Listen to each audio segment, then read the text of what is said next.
Me llamo María Elena, tengo 83 años y hay algo sobre la soledad que nadie me explicó cuando era joven. Durante toda mi vida pensé que la soledad era una especie de castigo, algo que le pasaba a las personas que se quedaban sin pareja o que envejecían demasiado.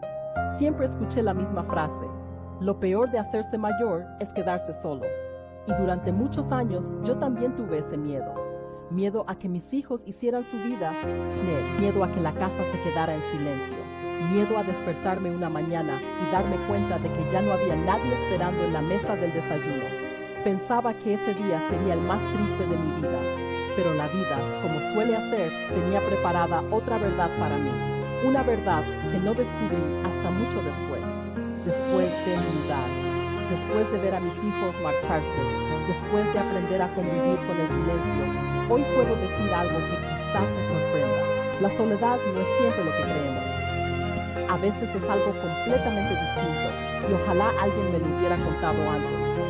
Mi marido murió cuando yo tenía 69 años después de casi 40 años de matrimonio. El día del funeral sentí que una parte enorme de mi vida se cerraba, pero lo más difícil no fue ese día.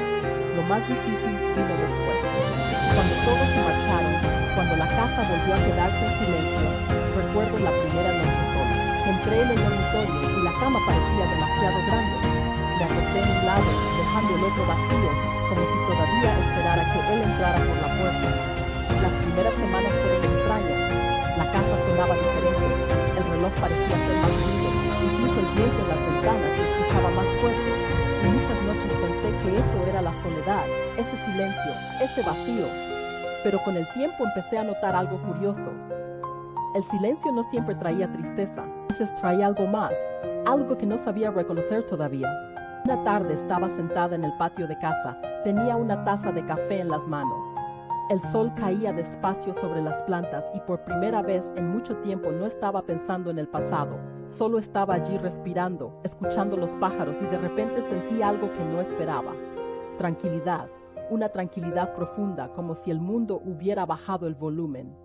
Durante años mi vida había sido ruido, trabajo, familia, responsabilidades. Siempre había alguien que necesitaba algo de mí, pero aquella tarde entendí algo importante.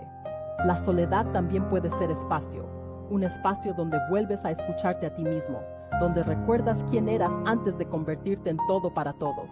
Y dentro de ese silencio empecé a descubrir cosas que había olvidado, pensamientos, recuerdos, sueños pequeños, partes de mí que habían estado escondidas durante años. Y fue entonces cuando entendí algo que cambió mi manera de ver la vida. Estar solo no siempre significa sentirse solo. Hay algo curioso sobre la soledad. Cuando eres joven le tienes miedo, pero cuando aprendes a convivir con ella, descubres algo inesperado. La soledad también puede ser compañía. Con los años aprendí a disfrutar momentos muy simples, leer un libro sin interrupciones, escuchar música antigua, salir a caminar sin prisa, mirar el cielo al atardecer, pequeñas cosas que antes pasaban desapercibidas. También aprendí algo más. La conexión con otras personas no desaparece con la edad, solo cambia. A veces viene de una llamada de un hijo, de una conversación con un vecino, de una amiga que aparece con café y galletas, y otras veces viene de algo más profundo, de sentir que todavía formas parte de la vida, que todavía puedes reír, aprender, empezar algo nuevo. El mundo intenta convencernos de que después de cierta edad debemos hacernos pequeños, pero la verdad es que la vida todavía puede sorprenderte, incluso a los 80 años. Hoy tengo 83 años. Mi casa sigue siendo silenciosa muchas veces, pero ya no me asusta. He aprendido a evitar ese silencio, a escucharlo, a encontrar dentro de él algo que nunca había sentido antes: paz. Durante años tuve miedo de llegar a esta edad.